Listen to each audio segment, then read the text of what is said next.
Christophe a 37 ans. En 97, il est victime d'un accident qui va le rendre tétraplégique. À partir de là, ses parents vont s'occuper de lui ainsi qu'une amie à lui.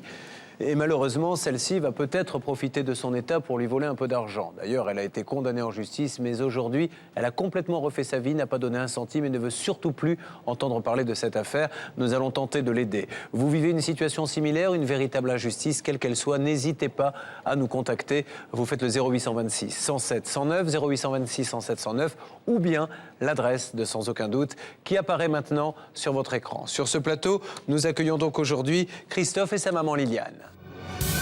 Christophe a 37 ans. En 1997, il est victime d'un terrible accident de voiture. Il en ressort tétraplégique.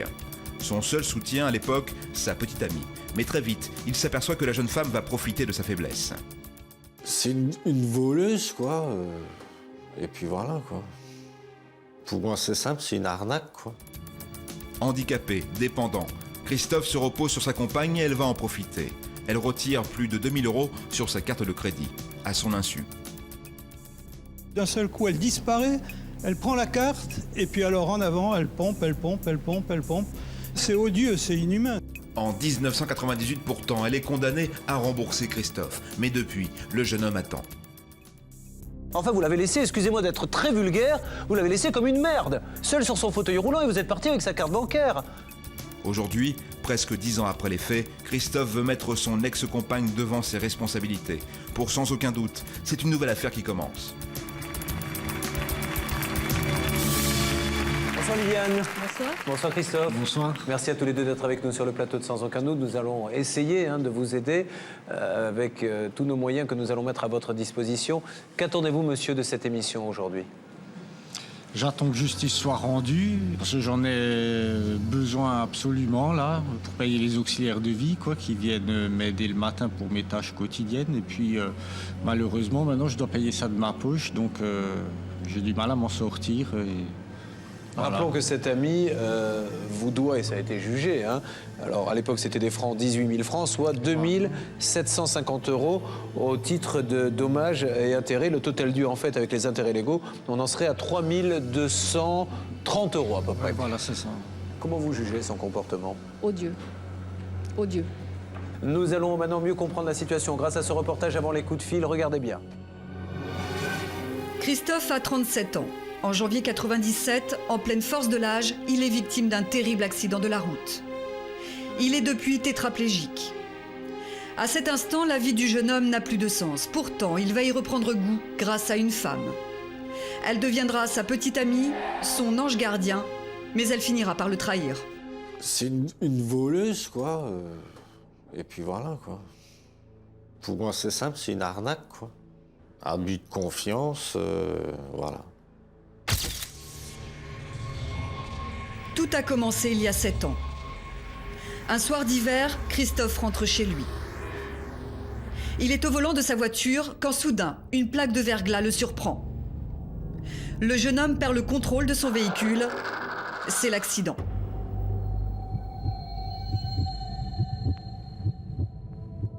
Je me souviens de rien. Je me souviens juste quand je me suis réveillé en réanimation. Mais les circonstances elles-mêmes de l'accident, je ne sais pas. Voilà, c'était par ici, là. Moi, ce qui paraît, j'étais dans la pelouse, là, voilà. Après 15 jours passés en service de réanimation, Christophe subit plusieurs opérations.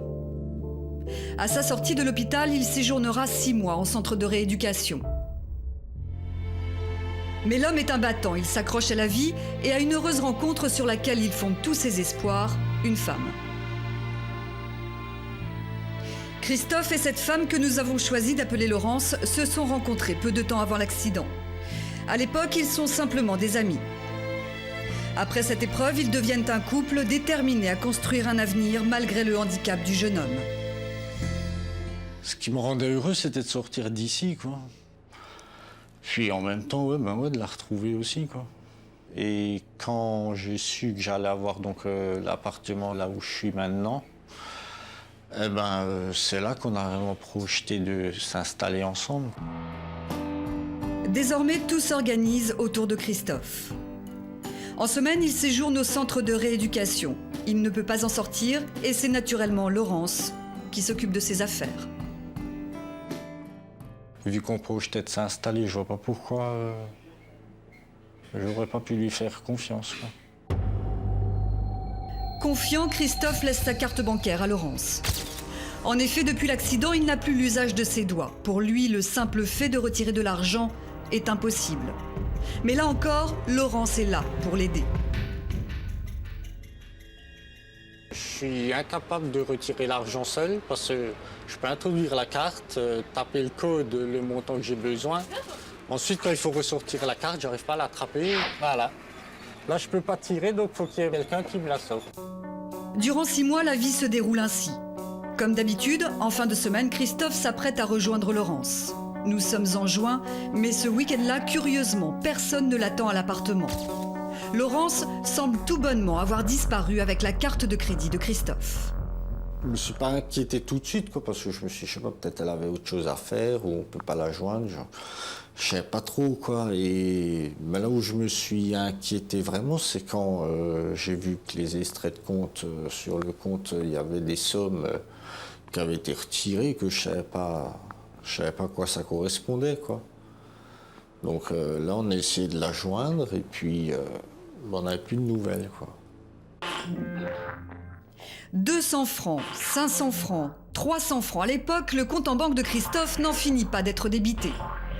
Certains achats seront même effectués à son insu.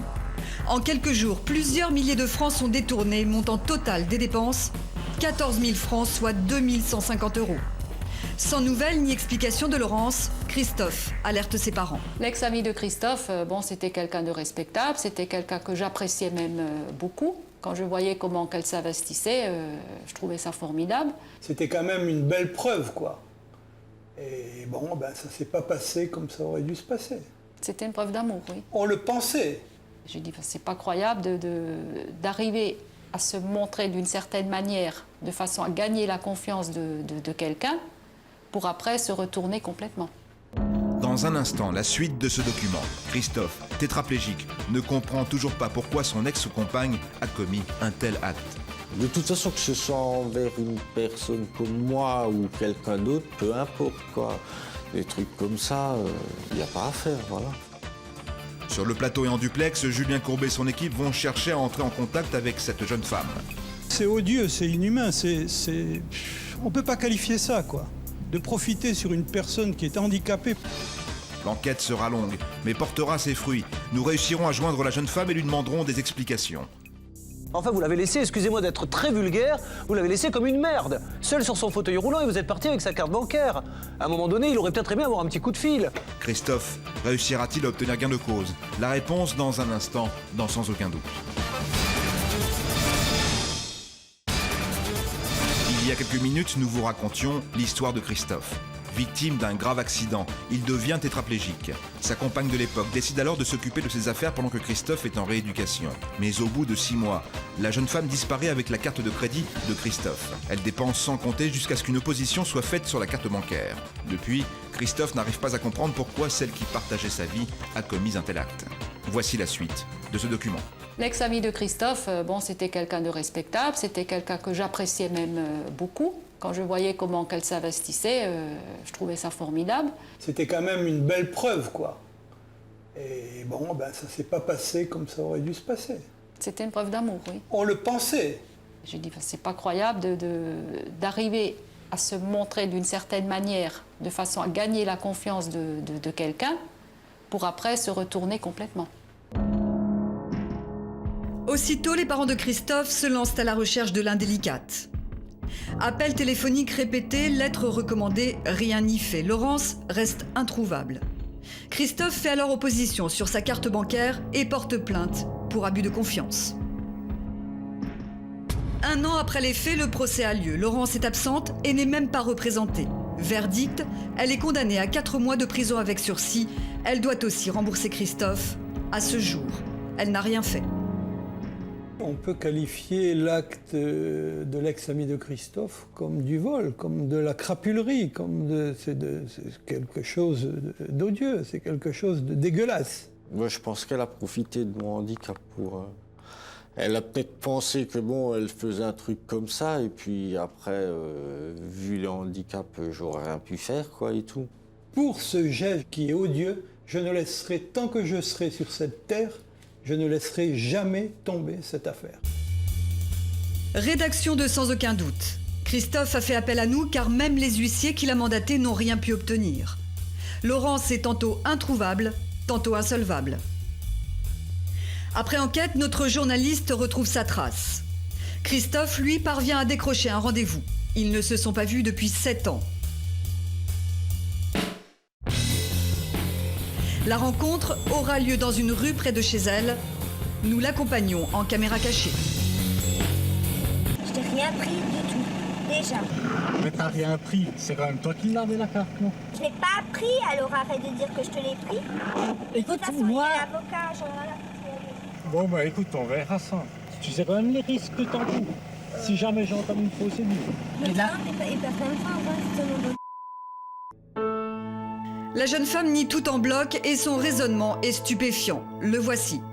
À l'époque, elle a agi sous son nom de jeune fille. Or, aujourd'hui, elle est mariée, elle porte désormais le nom de son mari. Elle estime donc ne plus être la personne condamnée par la justice. C'est une personne complètement abrutie, là, qui se dit... qui se croit tout permis, qui apparemment... dans sa tête, elle se dit « je peux faire ce que je veux, j'aurai jamais de problème ». Mais bon, donc mauvaise foi, elle a rien fait, c'est pas elle. Donc voilà, quoi. L'enquête est signée José Enjambe pour Sans aucun doute. Dans ces cas-là, c'est vrai qu'on a beaucoup de colère et on a du mal à garder son sang-froid. Oui, tout à fait. Ouais. Ça... Bah, surtout, je peux rien faire, quoi.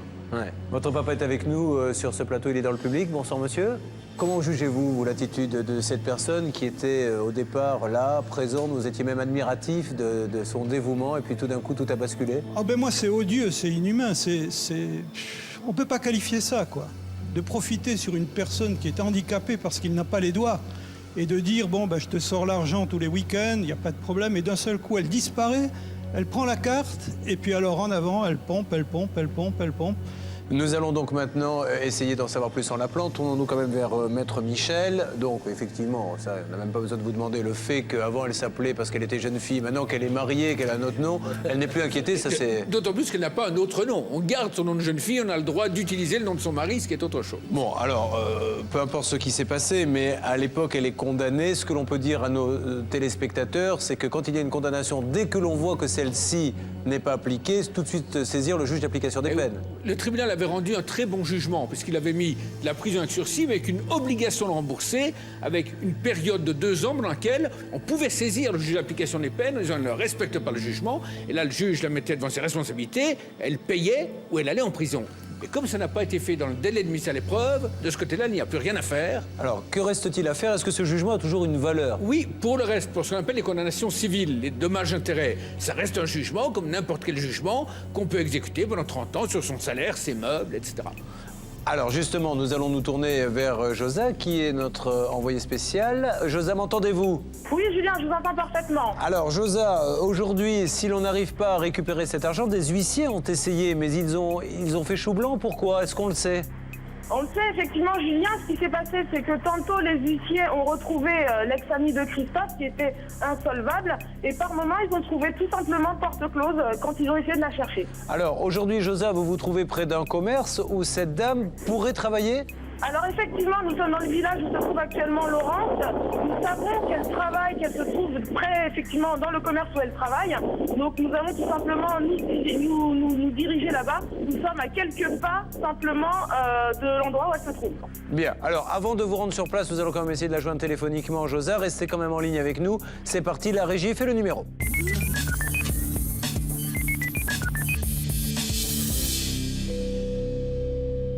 Allô? Bonjour, je suis Julien Courbet de l'émission Sans aucun doute sur TF1. Pardonnez-moi de vous déranger. Je suis aux côtés de Christophe, qui est un ex-compagnon à vous, qui nous dit qu'à une époque, bon, c'est passé ce qui s'est passé, vous lui avez pris de l'argent via sa carte bancaire et avez été condamné, je crois pour cela, à 2750 € à titre de dommages et intérêts. Ouais, c'est ça. Cela fait presque 10 ans. Pourquoi ne lui avez-vous pas donné un centime depuis? Parce que de toute façon, ça c'était une affaire, moi je suis tombée complicité d'escroquerie. La personne qui a fait donc les faits... Mais attendez, on parle de la même affaire là, quand vous dites complicité? oui. Il y a une autre personne dedans? Ah ouais. Il y a une autre personne qui a utilisé la carte bancaire? Ouais. Rebondissement. Laurence nous apprend qu'elle ne serait pas la seule fautive. Un homme qu'elle hébergeait chez elle à l'époque lui aurait utilisé la carte de crédit de Christophe et l'aurait utilisée à son insu. Christophe, vous étiez au courant de cette version? Nous, on ne le savait pas. Non, du tout. Si, il était au courant. Du tout. Moi, quand j'ai été entendu au commissariat de police, ils l'ont sorti, elle, de garde à vue. Les faits, les a reconnus. Ah non. Devant moi, elle a parlé Non. de personne. Ah non. Ah, voilà. Ah bah non. Donc c'est pour ça déjà non. que moi je suis... Donc vous avez toujours nié les faits. Ah ouais. Et malgré tout, vous avez été condamné. Ah bah oui. Hein. Oui. Pourquoi vous n'êtes pas rendu au tribunal? Mais parce que j'étais enceinte, j'étais à terme.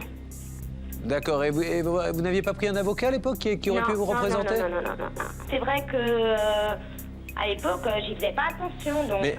Mais monsieur semble nous dire, je parle de Christophe, que vous lui aurez, mais c'est pour ça, madame, que je me permets de vous déranger, pour ne pas dire de bêtises et que vous puissiez nous donner votre vérité, semble nous dire que vous lui aurez répondu, avant je m'appelais un tel quand j'étais jeune fille, maintenant je suis mariée, j'ai un autre nom, donc voilà, ça efface tout. C'est ce que je lui ai dit, non. Moi, j'ai refait ma vie, je suis mariée, donc... de toute façon, moi, tant que je travaillais pas, me prendre quelque chose, il pouvait rien me prendre.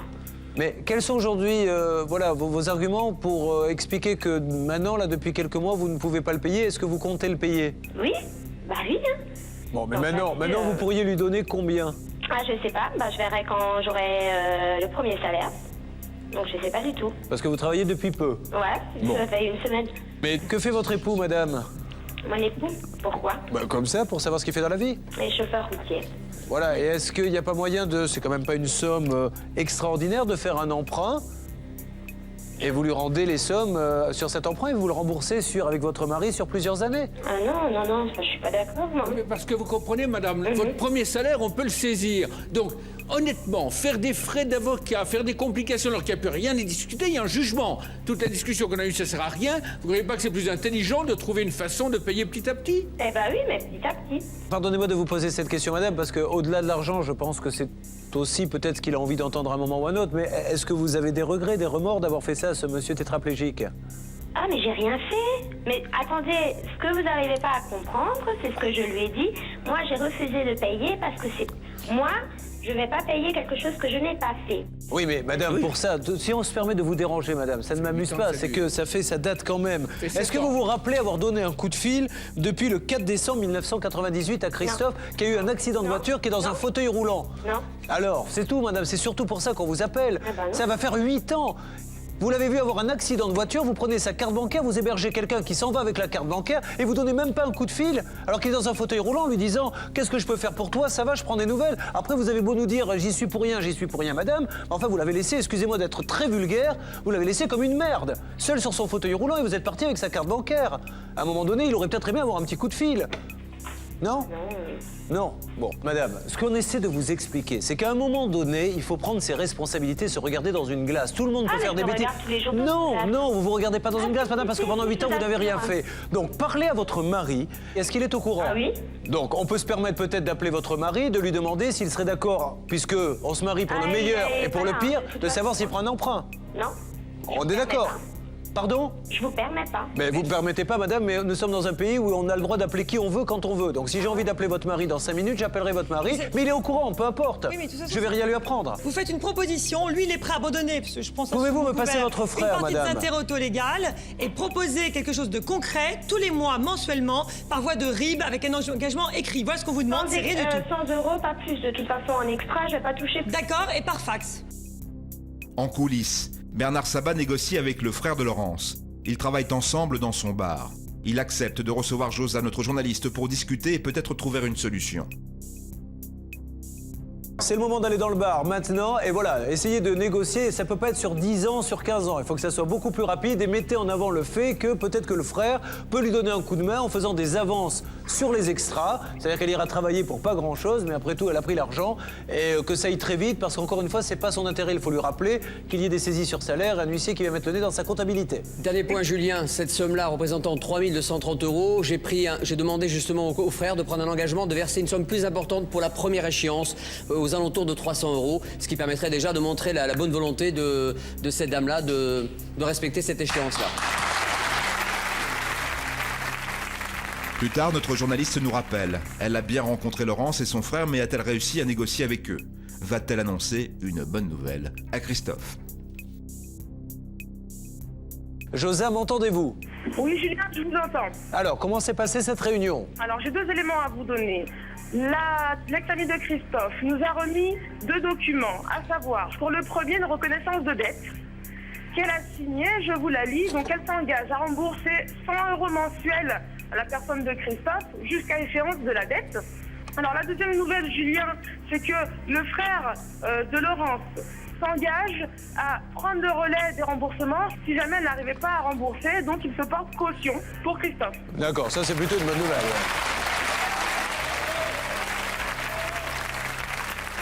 Ouais. Josa, troisième point, sur quel montant global? Alors, nous sommes incondus sur la somme de 2150 € plus les intérêts légaux qui courent depuis le jugement qui a été prononcé, donc 7 ans. Donc on arrive à la somme que nous avions calculée à peu près. Bien. Alors nous nous tournons maintenant vers vous, monsieur. Est-ce que cela vous convient? Sachant que vous n'êtes pas obligé d'accepter, vous pouvez décider d'aller au tribunal, mais si elle n'a pas de sous, tribunal ou pas tribunal, vous êtes bien placé pour le savoir, elle ne paiera pas. Est-ce que ça vous convient? Oui, ça me convient, surtout il y a le garant derrière, donc... Dès qu'un mois n'est pas payé, vous pouvez vous tourner vers le frère qui, lui, a un bar et ouais, vous avez tout à fait. S'il n'y avait pas eu ça, peut-être... J'aurais peut-être réfléchi plus longtemps, mais bon, vu qu'il y a... Mais nous savions que vous étiez exigeant, c'est pour ça que nous avons demandé à Josa. Ah bon, voilà.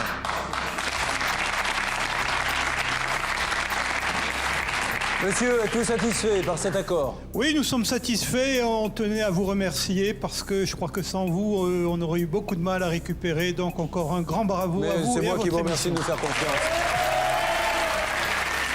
Madame, ça vous va? C'est le meilleur, hein, c'est la meilleure chose que nous pouvions obtenir. Et merci à vous et mais à je toute vous en prie. l'équipe. Merci à Josa qui nous écoute, hein, bien sûr, et à notre journaliste qui a négocié ça. Merci de nous avoir fait confiance en tout cas. Merci à vous. Pour vous. Tenez-nous au courant quand même. Hein. Le passage sur le plateau a été très positif. Grâce à l'émission, ça a bien avancé parce que je ne vois pas comment on aurait pu aboutir à quelque chose.